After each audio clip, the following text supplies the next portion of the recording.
Assalamualaikum, halo anak-anak, apa kabar kalian hari ini? Semoga kalian selalu sehat, semangat, dan terus menjaga kesehatan tentunya. Oke, anak-anak, hari ini kita masih belajar tema 9 subtema 1 dengan muatannya IPA, sumber energi dan perubahannya. Tujuannya anak-anak, coba perhatikan baik-baik.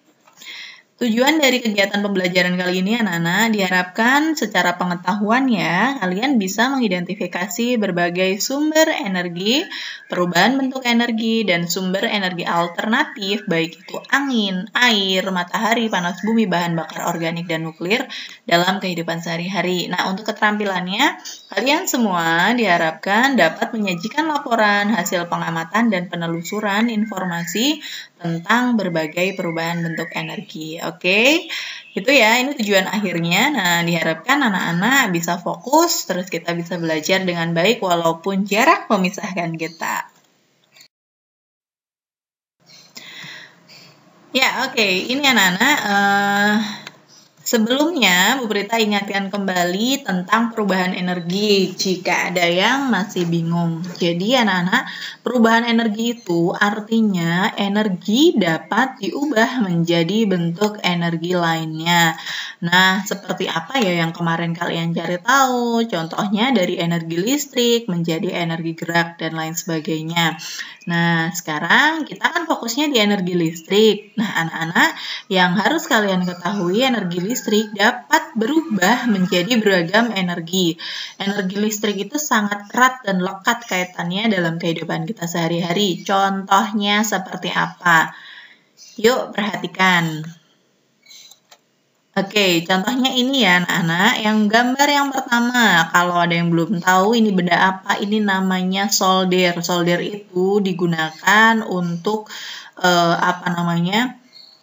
biasanya memperbaiki barang-barang elektronik atau benda-benda elektronik untuk melelehkan benda elektroniknya supaya bisa nempel lagi atau gimana. Nanti jelasnya tanya ke orang tua kalian. Lalu perubahan energinya seperti apa? Energinya adalah dari energi listrik menjadi energi panas ya. Oke, nanti kalau maunya masih penasaran solder seperti apa, coba-coba kalian bisa googling, cari sendiri ya. Oke, kemudian yang kedua adalah energi gerak, jelas sekali. Energi listrik menjadi energi gerak yang ada pada kipas angin. Ini juga jelas banget. Rice cooker atau magic chair, energi listrik menjadi energi panas. Untuk yang ini juga sangat jelas. Di radio terjadi perubahan energi dari listrik menjadi energi bunyi. Kemudian di lampu juga sangat jelas. Energi listrik menjadi cahaya. Kemudian kalau yang ini energi listrik menjadi bunyi. Benda ini namanya speaker ya anak-anak. Kalian pasti sudah tahu.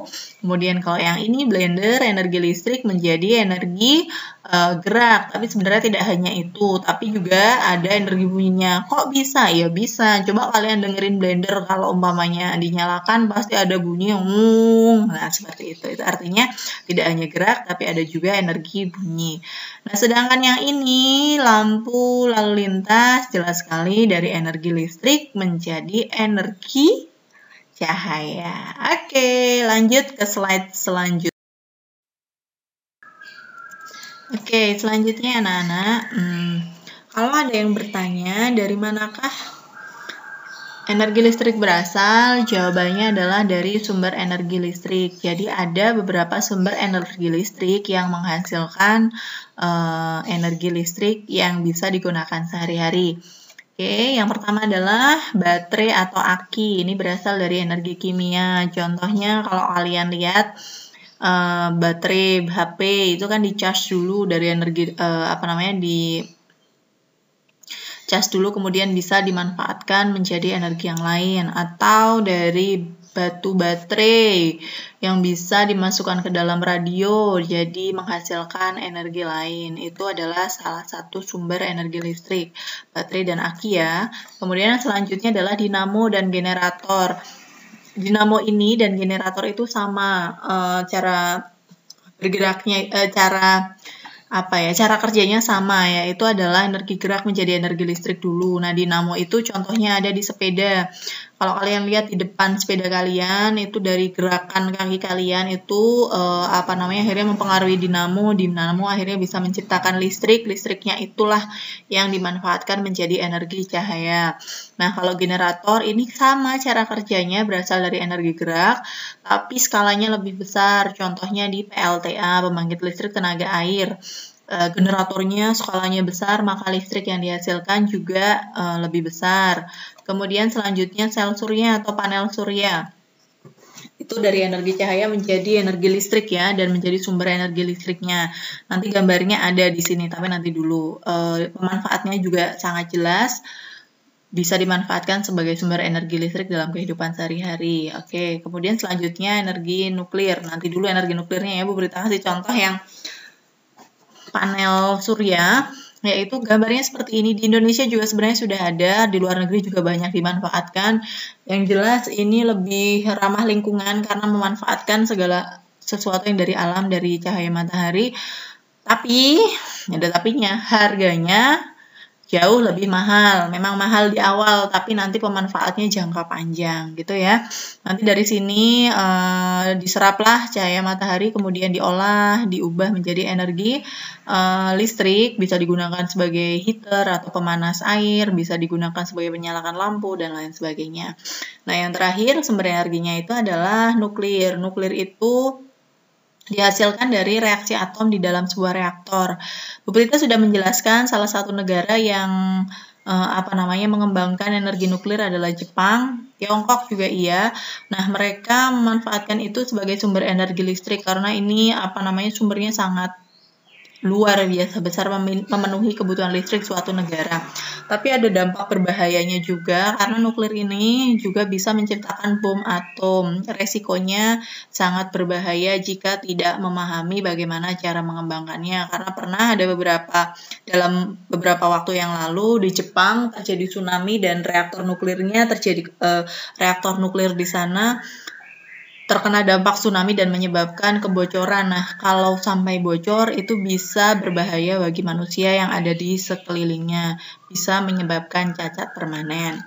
Anyway, anak-anak, jadi dari sumber energi listrik tadi kita ulangi lagi ya. Pertama, baterai atau aki. Kemudian yang kedua, dinamo dan generator.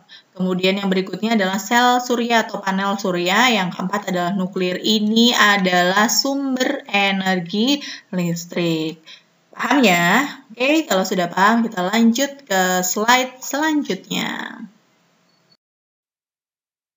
Nah, anak-anak, alat-alat listrik apa saja yang dapat mengubah energi listrik? Ini Bu Prita jelaskan satu persatu, mudah-mudahan ini jelas ya. Jadi yang pertama, energi listrik menjadi energi cahaya, udah jelas contohnya lampu pijar, senter, lampu neon, layar TV, layar komputer. Kalau listrik menjadi panas, setrika listrik, rice cooker, pemanas air, hair dryer, solder, oven, microwave. Jelas ya? Kemudian untuk perubahan energi listrik jadi energi gerak, contohnya kipas angin, motor listrik, kemudian mixer, kulkas, bukan kulkas ya. Kemudian AC, nah jadi bunyi, jelas, radio, bel listrik, alarm. Kalau dari listrik menjadi kimia apa? Nah ini pengisian aki, charger baterai atau HP. Ini dimanfaatkan dalam kehidupan sehari-hari. Lalu kalau mamanya Bu Prita kasih pertanyaan gini, apa yang terjadi jika listrik tidak ada? Menurut kalian seperti apa? Nah, bahaya tanpa listrik kalau zaman sekarang, mungkin zaman dulu masih bisa, sekarang sangat sulit. Karena pemanfaatan listrik itu sudah sangat erat kaitannya dalam kehidupan kita sehari-hari. Contohnya sebagai sumber penerangan. Kalau sekarang listrik mati, biasanya kita sudah menyiapkan senter atau lampu yang bisa menyerap energi, jadi pada saat listrik mati kita tetap memiliki penerangan. Tapi kalau umpamanya listrik sampai benar-benar padam beberapa hari, ya itu juga akan jadi masalah. Kemudian bisa juga sebagai sumber energi, menyalakan berbagai peralatan rumah tangga, jelas ya, blender, mixer, oven, dan lain sebagainya. Sarana hiburan, sarana hiburan apa Bu? Oh ya jelas, sosial media, TV. Contoh kalian suka sekali main game di HP itu juga merupakan sarana hiburan. Melihat tayangan di televisi itu juga merupakan sarana hiburan. Selanjutnya penghasil panas. Apa aja Bu? Penghasil panas ya dari kompor, dari setrika. Kalau zaman dulu kita kan nyetrika pakainya areng, setrika areng. Kalau sekarang harus pakai listrik karena areng susah juga ya. Listrikannya nggak ada maksudnya. Oke, lanjut penghasil gerak. Ini juga udah dijelaskan. Contohnya kulkas, AC, blender, kemudian mixer untuk membuat apa sekarang yang lagi ngehits kopi dalgona umpamanya ya. Itu contoh pemanfaatan listrik sehari. Penghematan energi listrik. Loh Bu, kenapa kok kita harus hemat energi listrik? Oh jelas, karena energi listrik itu bisa habis kalau umpamanya kita tidak menghemat. Selain menghemat pengeluaran, tapi juga kita menghemat energi listrik supaya kita bisa terus dapat menggunakannya dalam waktu yang lama. Contohnya, sebelum contohnya, tujuannya ini ya, mencegah krisis energi di masa depan. Krisis itu artinya kehabisan energi. Sempat beberapa waktu yang lalu di Jakarta, kalau tidak salah, dan beberapa daerah di Jawa Barat ada pemadaman listrik bergilir itu karena terjadinya krisis energi. Tapi sekarang mudah-mudahan kalau anak-anak paham bagaimana caranya bisa mencegah itu terjadi di masa mendatang. Oke, contohnya matikan peralatan listrik yang tidak digunakan. Betul, ini sudah pasti ya. Apalagi kalau setrika, kalau sampai lupa bahaya, nanti bisa menyebabkan bencana.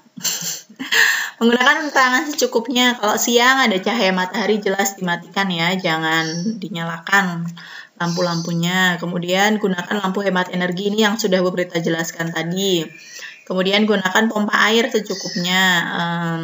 Ya ini juga jelas. Jadi kalau umpamanya kita nampung air udah banyak, kemudian jangan dihambur-hamburkan karena itu juga bisa menjadi cara untuk menghemat energi.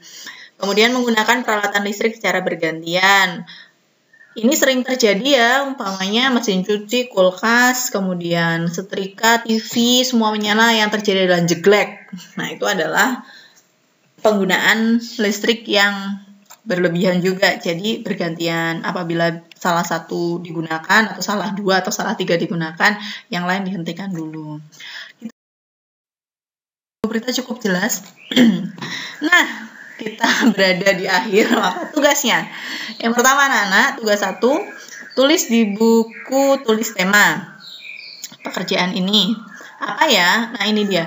Buatlah daftar 10 peralatan listrik di rumah kalian. Sebutkanlah kegunaan peralatan listrik tersebut dalam kehidupan sehari-hari. Setelah itu coba jelaskan perubahan energi yang terjadi saat alat digunakan. Tabel berikut dapat membantu kalian dalam mengerjakan tugas. Oke. Dibuat tabel 1-10, tulis nama alatnya, kegunaannya apa, perubahan energi yang terjadi. Contoh, televisi, kegunaan sarana hiburan. Oke, televisi, sarana hiburan, kegunaannya. Kemudian perubahan energi yang terjadi, energi listrik menjadi energi cahaya dan energi bunyi. Cukup jelas ya, itu tugas yang pertama. Oke, Bu banyak amal Bu, iya nggak apa-apa, ini biar kamu pinter ya, jangan males, pokoknya di rumah tetap belajar, karena statusnya kalian itu bukan liburan, tapi belajar di rumah, oke? Tugas 2, tulis di buku tulis tema, juga sama. Apa? Nah ini, daftarlah kegiatan rumah yang memanfaatkan listrik dalam bentuk tabel. Nah, selama memanfaatkan energi listrik, tentunya kalian dapat melakukan penghematan. Lakukan diskusi. Diskusinya dengan orang tua ya, tentang bentuk penghematan yang dapat kalian lakukan. Tabel berikut dapat membantu kalian mengerjakan tugas ini. Contohnya, pemanfaatan energi listrik, penerangan saat belajar, bentuk penghematan, mematikan lampu setelah selesai belajar, atau bisa juga contohnya, setrika bisa, atau blender, atau yang lainnya, pokoknya bisa diskusikan dengan orang tua kalian. Jelas ya? Bisa WhatsApp Japri Bu Prita, batas waktu pengumpulan jam 15 atau jam 3 sore. Apabila ada orang tua yang masih bekerja, tidak apa-apa, Bu Prita akan tunggu sampai malam. Tapi jangan lebih dari jam 7 nggih. Oke. Bu Prita rasa cukup untuk tugas hari ini anak-anak. Tetap semangat, jaga kesehatan, jaga kondisi, jangan keluar rumah, makan yang bergizi, dan semoga kita selalu dalam perlindungan Allah Subhanahu wa taala dan masih diberikan kesempatan untuk bertemu muka lagi dalam waktu yang dekat. Cukup sekian dari Bu Prita, sampai jumpa di video selanjutnya untuk pembelajaran online dan penugasan. Bu Prita tutup. Wassalamualaikum warahmatullahi wabarakatuh.